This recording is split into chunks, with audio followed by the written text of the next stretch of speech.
Okay, good afternoon, good morning, depending on where you are. This is Scott Clayson with TimeSolv, and this is our monthly Wednesday webinar, giving you the tips and tricks to get the most out of TimeSolv. I'm coming to you from what can be only described as a brisk and chilly Minneapolis, Minnesota. I want to thank you for jumping into this webinar. I'm going to wait another minute or so to get started here and let some of those stragglers who may be a little late getting to the webinar get situated. So for those of you that are here already, thank you for being on time. I appreciate that. You can sit tight for about a minute, or you have a quick opportunity to go grab that bottle of water or the sandwich out of the fridge as you, if it's lunchtime for you, as you enjoy the webinar. So I'll jump back in here in just about a minute or so. Thank you, everybody.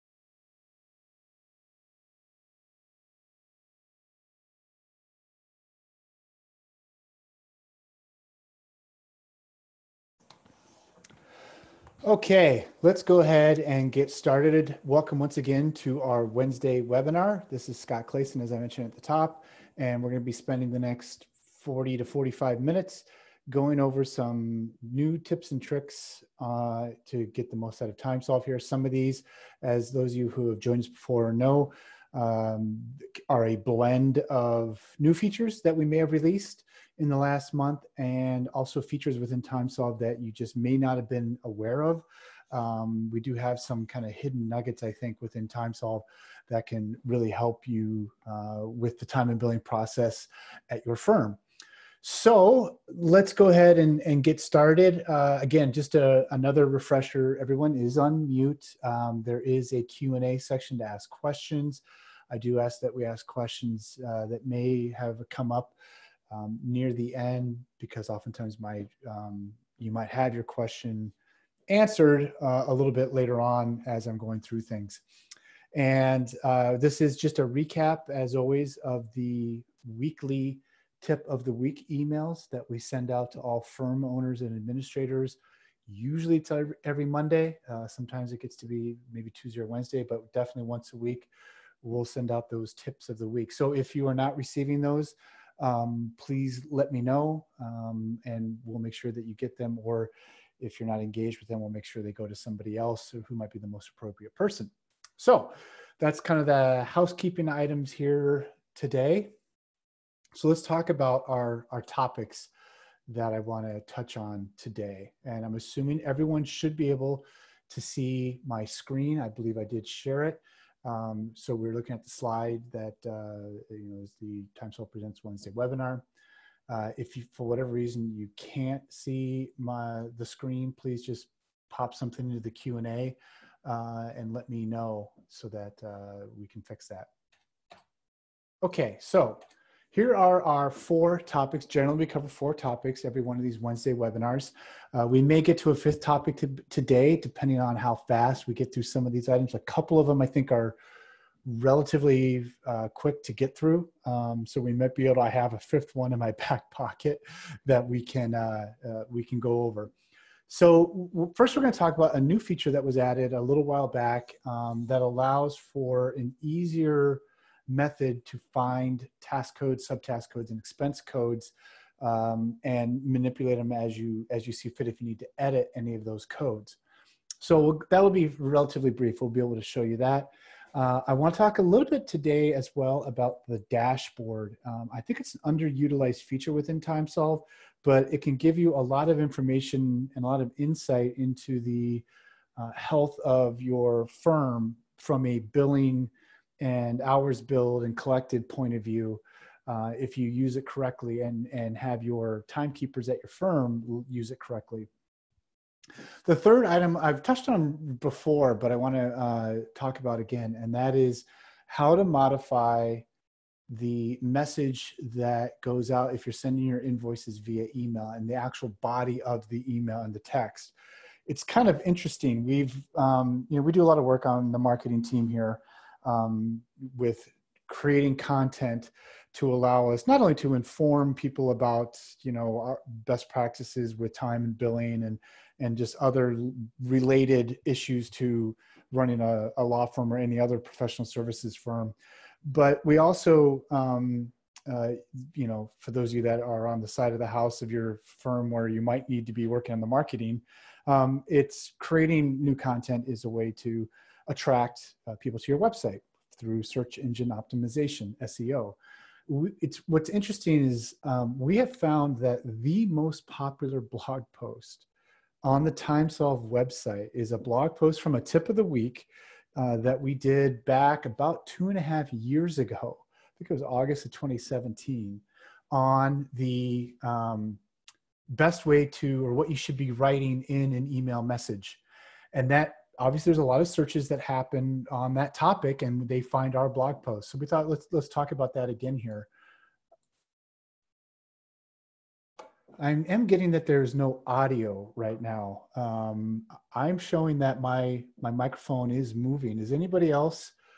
Poonam was mentioning, one of our visitors, that she cannot hear me. Can anybody else put something in the chat to let me know? Okay, some others are saying they can hear me perfectly fine. And like I said, what I can view, it shows that my audio is working correctly. I have others saying that I can hear you. So let me write a message back to Poonam.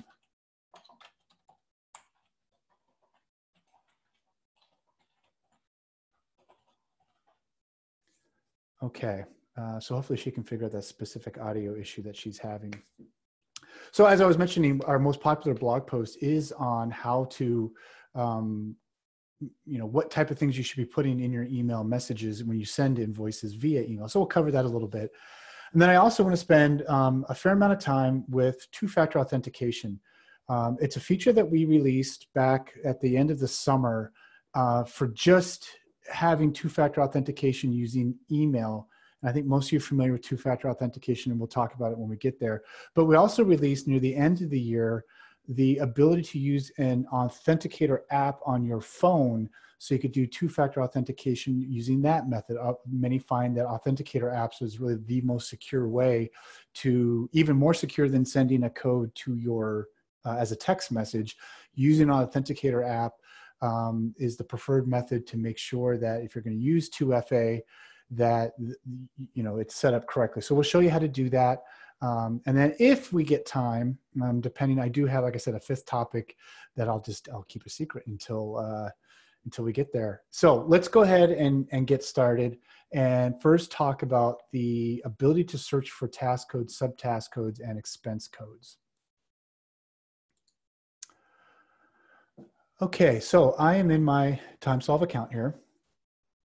And first, the whole idea here behind this particular functionality that we created was to make sure, especially for those who are using TimeSolv Legal, it comes built in with all of the ABA task codes, which is a lot. And so there's a lot of task codes already built into TimeSolv, and then you may have your own uniquely created custom task codes that you apply to time and expense entries. So most of you hopefully should know that to access those and edit those task codes, you could do so respectively under your time and expense settings. So you go under time and settings here. And then we have our two tabs for task codes and subtask codes. So if I click on task codes, previously you would just be presented with this long list, and I'm using TimeSolv Legal, so I have the built-in ABA task codes, and you can see I have 215 records here of the built-in, and then I have a couple of custom ones that I've created. What we did is in this bar right here, this row right here, we now have the ability to search for specific task codes and not have to scroll through a long list. So you can either start typing the name of the code. You can search by active task codes, inactive task codes, or all. If you have modified your task codes so that they change the billing rate when you apply that code, for example, you might charge by the hour for that code or by the task. That's the ability, is that you can set a task code rate along with an hourly rate to a task code. You could then search by whether your task has been marked to be a summarized task code. It's a new feature we released as well that allows you to, and this is something not many firms are going to use, but we have had this request, and we built this in for some of our larger firms that use TimeSolv. And that is the ability to take time entries that were all created on the same day using the same task code and essentially summarize them for the invoice. Again, not applicable to a lot of firms, but something that we do have the ability to do. And or the taxable status is the last thing. So you can search for task codes using the various filters here to find what you're looking for, and then do what you need to do when it comes to editing the rates, changing the names, whatever the case may be. So I just wanted to let you guys know about that. I had a question. I don't show the task codes tab.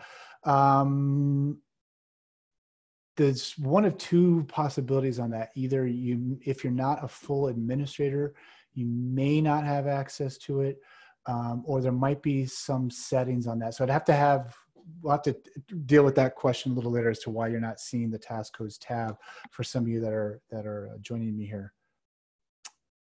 Same thing then with subtask codes. There's not as much information with subtask codes, but again, you can search by them.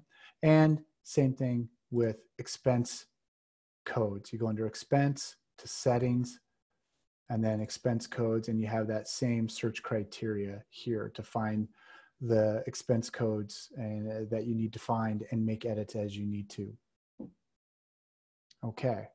So it's a pretty simple, newer feature that we have, pretty straightforward. Okay, so now next let's talk about the dashboard. So those of you who kind of have the sharp eye may have noticed over here in the far left side of our main navigation area in TimeSolv, this dashboard, and gone to it and kind of wondered, what the heck kind of is this exactly? The dashboard was created a couple of years ago as a quick and easy way, especially for firm owners or those who are overseeing other associates at your firm, to quickly take a look at, are we meeting our goals that we have set? Are we meeting our targets? And in this case, we have 3 different targets that you can quickly look at for every one of the timekeepers you have within your TimeSolv account. First, you can obviously see we have a dashboard, or the first dashboard that gets presented is your hours target.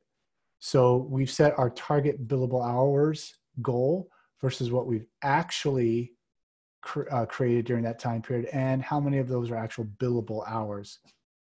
In this case, for example, you can see on this red line, I have set 1,600 billable hours as my target billable hour goals for the year. That's generally a standard number for those in the legal industry, is that many associates are expected to bill 1,600 hours a year. Well, you can see now it's broken down by month, and you can see how you're doing on your target. Over here, it's presented in graph view, and it's obviously that's a little easier to see at the beginning of the year here. But you can see here, my target billable hours goal for January was just over about 140.5 hours. My actual hours in January was 154. Great news, I can high five myself. And the actual billable hours was 152. So I had about 2 hours worth of non-billable hours that I created time entries for. And then I can see how I'm doing with February and so on. You can see where the yearly rates are. The second dashboard item you can track for everybody is the amount billed, target billable amount versus actual billable amount. And it's basically this target billable amount is going to take the particular timekeeper's billable rate, their default billing rate, and multiply it by the target billable hours to get the billable amount total. So in this case, 1,600 hours, and my professional here, Scott Laidlaw, set at a $285 an hour billing rate. And now I can see I have my actual billable amount for January is $47,000. My target was 40,000. I'm doing well here. February, you can see I've already collected, close to $10,000. So it'll show you the collected amount, because of course it's one thing to have a billable amount, but if you're not collecting it, I mean, at the end of the day, this kind of yellowish, goldish line here is the ultimate line of how much actual money do we have coming into our firm. And then the last, and probably one that's not going to be used quite as much, is the tab of target billing rate. And this is based on and for a lot of firms, the timekeepers really don't have much options in the way of modifying their billing rate. That's done by others or negotiated or whatever the case may be. But if you have various clients that you've negotiated different billing rates for, usually it's going to be lower than your default billing rate. This would show you, like, am I billing at the target rate that I have, which in this case, like I said, is 285, as you can see, for my particular timekeeper. Okay, but you could do this for every timekeeper that you have if you have the admin rights for this. So let's talk about a couple of places where you can make sure you can make the changes on the settings of these numbers that I just showed you, and making sure the dashboard is just turned on. So first of all, to turn on the dashboard, you want to go into our account and settings. And under security here, you want to go where it says enable dashboard, and you want to check this box to turn the dashboard on. Okay, so that's first. That'll allow you to actually see the dashboard. And then I believe, let me double check this for each professional. I believe you can turn on, so I'm going to go to Tony Hill here. I'm going to go to permissions. Yes, you can determine what kind of access you want to give to your each individual timekeeper, if you want them to access their dashboard or not. An admin will automatically have access to the dashboard.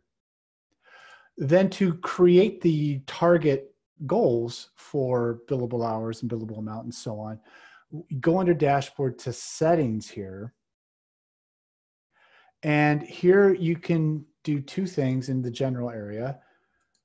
What's your fiscal year start month? And then what's the target billable hours for the year? Then you can get very specific here about each individual, changing their target hours, changing their target billing rate. In this case, for example, for the Scott Laidlaw of mine, you might as a firm, a year-long billable hour goal may not be, let's just say you want to do this quarterly and you don't want it to be a yearly type of endeavor. Well, you can do that here in this targets and permissions, and I'm going to keep the start date as January 1st, but the end date instead is going to be March 31st. And so therefore my target hours is only 400 instead of that 1,600. So I'm going to hit save here. And now when I go back to the dashboard, you'll see how it's been modified now. And it's just showing me the first 3 months because that's what I designated. A little easier to see perhaps. A lot of companies, TimeSolv is one of them, will keep track of the health of our organization on a quarterly basis and not necessarily the yearly basis. Same thing now with the amount will show in a quarterly fashion and the billing rate as well. And so to change that back, I would just go back to settings, go to targets and permissions, and change this back to December 31st, and change this back to 1,600 and hit save. Now when I come back to my dashboard, you'll see that what you want to view on an annual basis. So that's the use of the dashboard. One quick thing that I do like to point out to people, and most of you are probably aware of this, but if you're not, it's just if you are, it's a good reminder. If you're not, this is something you might be interested in. You can in some ways track this on a month-to-month basis as well. If you're an administrator, right on the time entry screen, as an administrator, hopefully you know that if you could make time entries for anybody else at your firm, but more importantly, you can also, when you've choose that person on the time entry screen, you see their calendar here, their time entry calendar, and you can see the billable hours that have been inputted by this timekeeper in the same fashion that you do. You can see it by week and by day, by week, and by month. And you can see like Mike Hegman, obviously I haven't put in any time for him. I put 3.5 hours in on January 23rd. But this is a quick way to check any billable hours goal that your firm might have for each timekeeper, especially if you break down those 1,600 hours for a year. You break it down into the weekly basis of how many billable hours do I need per week. It's very easy to quickly, you can view how each timekeeper is doing if that's one of your jobs. It's just kind of roll through here, take a look at each person, see how they're doing on their billable hours, and have that conversation if you need to about why there's missing time. And again, this is the type of tool that will really help you get in front of any potential issues you're having with a specific associate not meeting their targets that you have set for them if you do have billable hour targets. Okay, so I like showing that to people as well. So you could use the dashboard. You could also use the time entry screen itself to keep track of this stuff. Okay, so that's the dashboard for today. Let's talk about the invoice email message. And hopefully most of you are sending out your invoices via email to your clients using TimeSolv's emailing functionality. And if not, let's roll over how you do that really quick. You want to go under Clients and Settings, and you can go to Default Invoice Settings right here, that tab. And for default invoice delivery, you make sure you check the box email. That means for any new client and matter that you create, by default, their invoice delivery method will be via email, and also printing a copy or creating a PDF for your own internal records that you want to keep if you'd like to, if you don't want to continually go back to your sent invoices screen here. And then the format you can choose here, the majority are going to choose PDF as the method for sending the email. But within this invoice settings screen is also the place where you can create the default email message. So this is what's going to be in the body of the email. And this is an important message because this is really the communication that your client is going to read as they are looking at their invoice. So you could use this message in a variety of ways. First of all, there's the generic, thanks for your business, please find the attached invoice type of stuff. And then if you have any questions, who to call, and so on and so forth. This is a place where you can give them reminders about the payment terms. You set your payment terms up here. In this case, I have it set at net 30, and that's on the invoice itself. But hey, why not also remind them about it in the email message? This is a place as well where if you're a firm where and most firms this should be, it's highly valuable to receive feedback about how they did. If you want to leave links to surveys, you can do that. And when it comes to leaving links right here in this field, if you just put in the HTTP address, it'll automatically create it as a link when it sends as an email. So if you want to send them somewhere to complete a survey, somewhere to leave a review of services, because again, for a lot of firms, it's important to get reviews from customers. That reviews is currency in marketing for any business. We all know how valuable peer reviews are in helping us decide what product or what service we're going to use. It's hugely valuable for TimeSolv. A lot of you probably found this from reading reviews about TimeSolv. Well, here's a way where you could get reviews as well if you put it right in the body of the email. So that's the default setting. Now I want to show you there are many places where you can customize this on down the line to a specific, you can customize it to a client, you can customize it to a specific matter or project for that client, and you can even customize it at the actual individual invoice level. So let's go into our clients and matters list. And I'm just going to choose any client, Bob Smith. When I'm under Bob Smith as the client, I can click on invoice settings and I can customize the email message right here, along with everything else, by the way, in the invoice narratives, if you may not have noticed. But I could customize it here and put in some specific information about Bob Smith, my client, in this. I could even put, hi, Bob. Thank you for your business, so on and so forth, because you know it's always going to go to Bob, the invoice, let's say. This is where you can make those various edits as you need to. Or you could even do it at the matter level. If you have multiple matters for the same client and you want to customize the email message, go to the specific matter or project that you have, go to the invoice settings tab. In this case, you have to click on you want to edit the narratives, and then same thing, rinse and repeat. You could put, hi, Bob, it was a pleasure doing business on our Smith versus Wesson case. You know, whatever it might be. You can put that in the email message. Now, every invoice that you create for this particular matter would include, hi, Bob, thanks for your business and allow me to work on our Smith versus Wesson matter, whatever the name of it, or whatever you want to do with it. So that's your second place where you can customize that email message. The third and final place is actually at the draft invoice level. So you've created a draft invoice. And again, you can see the invoice delivery method is email here. And if I want to customize the message, I would do like anything I want to do when it comes to editing a draft. Once the draft has been created and I want to make an edit, I click on the dollar amount. Then I could come over here to the narratives tab, and here is my final opportunity to customize. I could put something very unique about this invoice. This is the place probably where if you have a client that you know is super happy with the work that you did, and they'd be a good candidate to leave a review on, whether it's a Google review, whether it's Yelp, whether it's business directory listings like we use, like G2 Crowd or Capterra or Software Advice.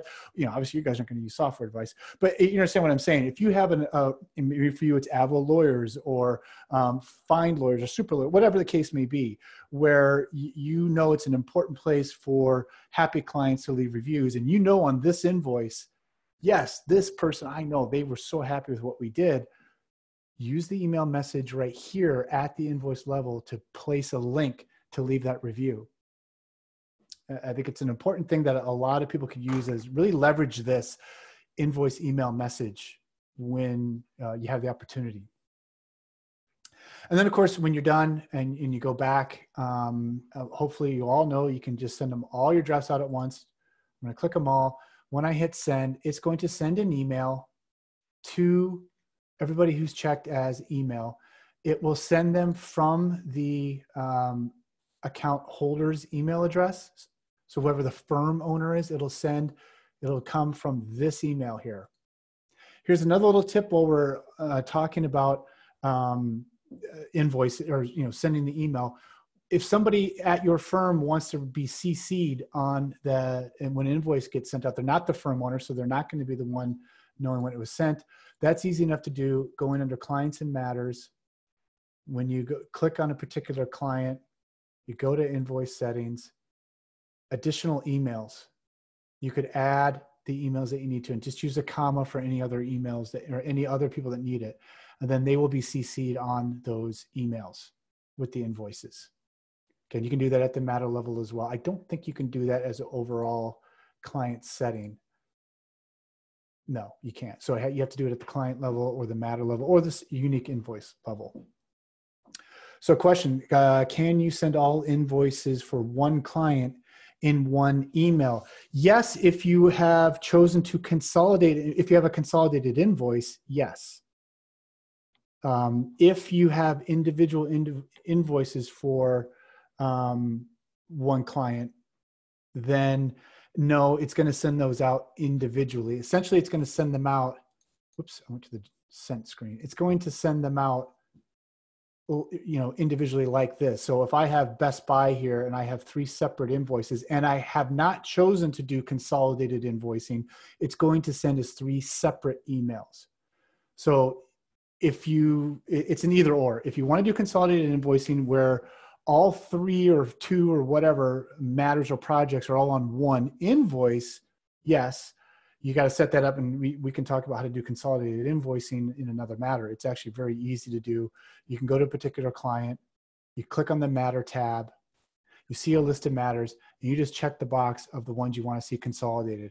What that means is all the work for these projects will end up on one invoice, not 4 separate invoices. And in that case, then they would all go out in one email because it's one invoice. It's essentially one invoice, one email, one invoice. So hopefully that was a long-winded way of answering your question. Okay, let's move on then and to talk about our last topic here, and that is two-factor authentication. So let's talk about what that really means. And most of you are probably aware of this, especially if you do online banking, where you log into your bank account online and it tells you, we just sent you a text message code or an email. Please enter that 4 or 6-digit code, and it gives you a screen to enter that code. That's called two-factor authentication. Facebook has it now. I have it set up for my own Facebook account and so on. And generally, the delivery method is text messaging. Email is the other popular one, but there also is the ability to use what's called an Authenticator app to generate the code that you then input into the system. So TimeSolv has 2 methods now in which to create two-factor authentication for everyone who is using TimeSolv. So if you go under Account and Settings, which is what I just did, I'm on the Settings page, about 2/3 of the way down on this Security tab, you're going to see over here in the right column, two-factor authentication. And you have options if you do enable it, how often you want your users to have to use the two-factor authentication. It could be every single time they log in. And then you have your daily, weekly, or monthly options. I'm going to set it to every login. Then you have, how do you want authentication to happen? And your choices are by Authenticator app or by email. By email, it's very obvious what will happen there. When the user logs into TimeSolv, an email will be automatically sent to them with a code that they have to enter to then get into TimeSolv. I'm going to show you here how to use by Authenticator app. Okay, so I'm going to choose that and I'm going to hit save. Now I'm going to log out of my account and log back in.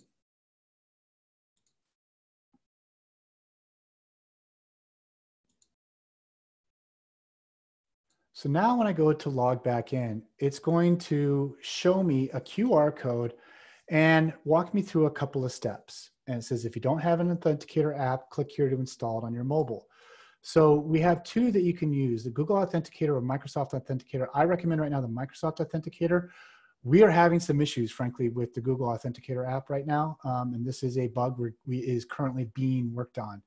And essentially by scanning this, one of these 2 codes, and again, I would use the Microsoft one for right now, scan this with your phone, and it's going to take you directly to either the App Store if you're on an iPhone or Google Play if you're on an Android. It's just going to take you to that place in the store, and you can then download it onto your phone. So in this case, I've already downloaded the Microsoft Authenticator app. So let me show you what happens next. I'm going to go ahead and stop sharing my browser screen here, and I'm going to share my phone, my iPhone screen.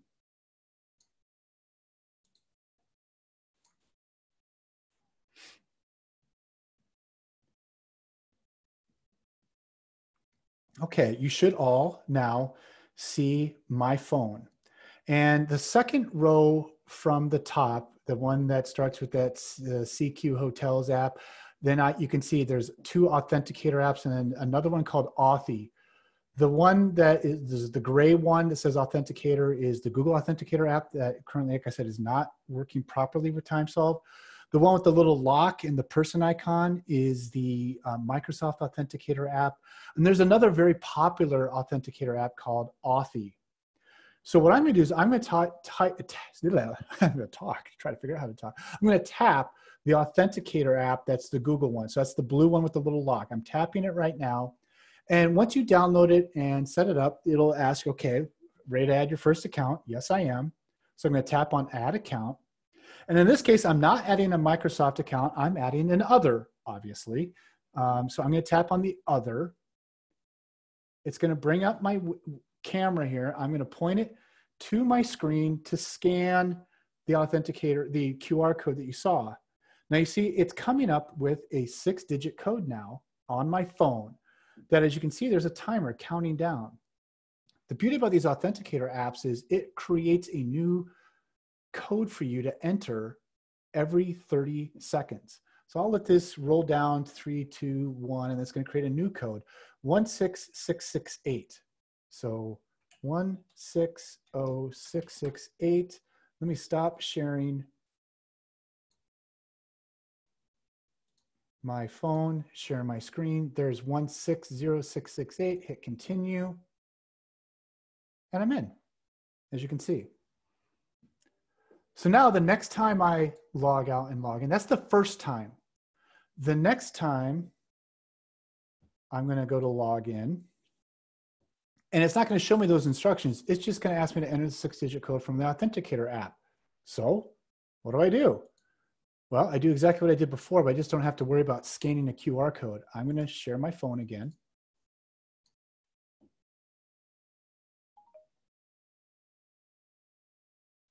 Okay, so I'm on my phone. I'm going to open up the Authenticator app again. And it just keeps, all it does when you open it is it just keeps recreating these codes every 30 seconds. So here's a new one, 259019. So 259019. I just tapped it into that field in TimeSolv. As we can see right here, I just typed it 259019, hit continue, and I'm in. So I would just have to have my phone in my hand, look down, open up the app, see the 6-digit code, type it in, and away we go. It is a little faster, perhaps. The emails, if you do it by email, do come very quickly, but it means switching back and forth between your email and your screen that you're looking at. In this case, you have it on a whole separate device using an Authenticator app. Authy is much the same way. It's all of these basically ask you to first scan that QR code the very first time you set it up. It reads it, it generates, it labels it as TimeSolv. It then will generate that 6-digit code that you enter every time you log in, or how often, or however often you determined you wanted to use two-factor authentication. And you'll just open it up. You have 30 seconds essentially to grab the code that's generated, pop it into TimeSolv, and get entrance. It is a great security feature. Security is something that obviously is vitally important for all of us doing anything online today.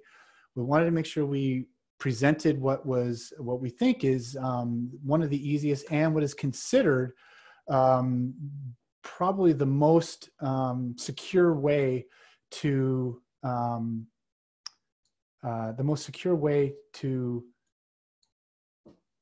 use two-factor authentication is using an Authenticator app. Even more so, like I said, this is considered even more so than a text messaging and email as well. Okay, so again, I'm going to go under account and settings, and this is for you. You have to essentially. It's not either or. You can't do it for just some timekeepers and not others. You're either turning on two-factor authentication for everyone at your firm or no one at your firm. Okay, just so you're aware of that. I'm going to go ahead and disable this because I'm not going to be using it every time I log into my demo account. And then again, when I go to log out, I log back in, I'll be able to log back in as per normal. And let me just since we're here and we're talking about Authenticator, and just to be, everyone is aware of how to do it, I am going to go ahead, I think, and I want to show you how you do it via email. So I'm going to go every login. I'm going to do it by email instead of Authenticator app. Now I'm going to log out. I'm going to log in.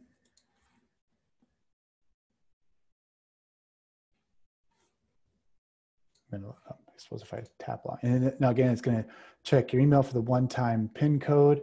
So let me check my email, see if it's come yet. It probably has already come. Again, this takes a little bit longer than having your phone with you, obviously. So here's the code. The email did already come. So it was a couple of seconds.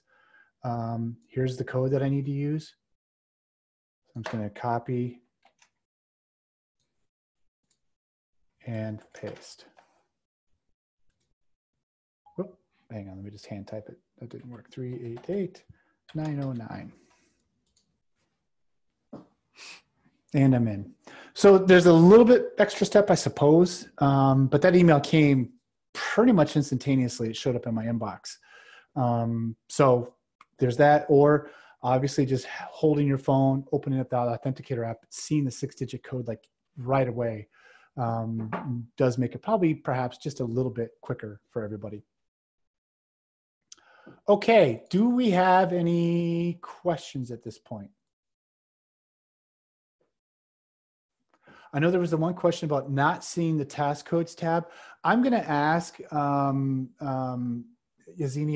I'm going to ask what situation would cause that to happen for you. I'm not actually sure why, and I'll find out and I'll send you an email directly with that answer. I'll get a hold of our support people. I wish I could have the answer. I wish I had the answer right in my on the tip of my fingers here, but I don't. So I will be sure to get back to you with that. Looks like Anthony has his hand up. Anthony, if you have a question, you want to go ahead and type it in the Q&A area. You may have accidentally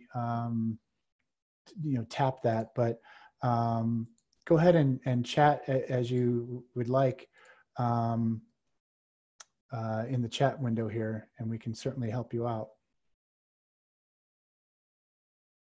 How do you scan using the Microsoft Authenticator app?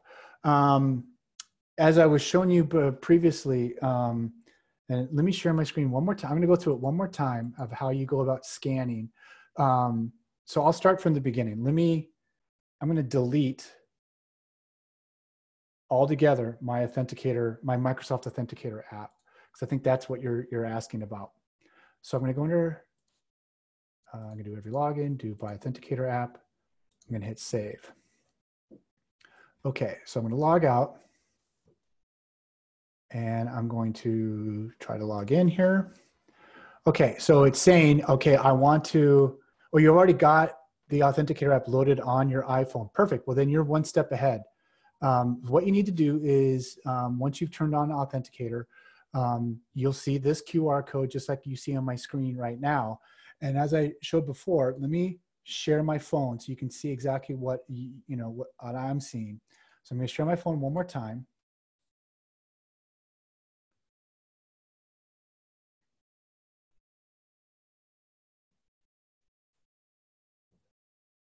Okay, if you can see my screen okay, I actually deleted the Authenticator app, or the Microsoft one. So let me load that up again. Actually, you know what I'm gonna do? I'll show you, this is a great thing to actually show. Let me go back to, I'm gonna stop sharing my phone. This is on the fly webinar. I'm going to click, you guys should see my web browser screen again. So I'm going to click here, and it brings up this install Authenticator app, Microsoft Authenticator, right? So I'm just going to scan that with my phone. So let's go back to my phone.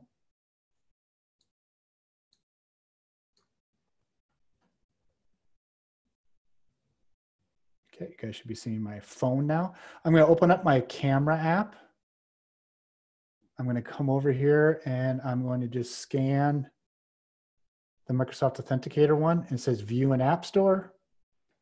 It's going to bring up Microsoft Authenticator. I'm going to tap to download. Okay, I'm going to open it. And I'm not going to allow it to send. And blah, blah, blah. Okay, so to set this up for the first time, you can skip this, add personal account. This is for if you were going to do two-factor authentication for a Microsoft app. So I'm going to go ahead and hit skip. and I'm going to add a non-Microsoft account is what you want to tap on. Okay. It wants to access my camera. I'm going to tell it okay. Now I'm going to come back over to TimeSolv. I'm going to close out,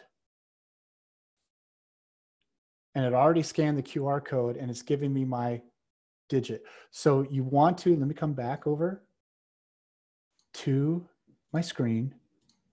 So you want to point your camera, Anthony, towards this QR code right here, which I did. It's automatically popped up, said TimeSolv and the name of my account, which is TimeSolv Demo. I'm going to type the code that was generated for me and hit continue.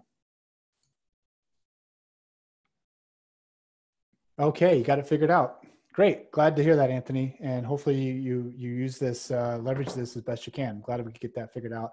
And I think it's worthy to go over it one more time, because it can be, if you haven't used an Authenticator app previously, it can be a little intimidating. So I'm glad we got that answered. Are there any other questions that anyone has at this point? It is 12:45 my time here locally in Minneapolis. So I am going to go ahead and wrap up here. I'm not going to present another topic. I want to be respectful of everyone's time. Do we have any other questions about anything that I showed you today, other than the question I'm going to answer for Yesenia?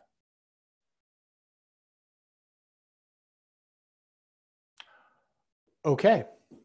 In that case, as always, this session has been recorded. I will send out an email likely tomorrow with a link so that you can review this as needed. If you have any additional questions, let me bring up the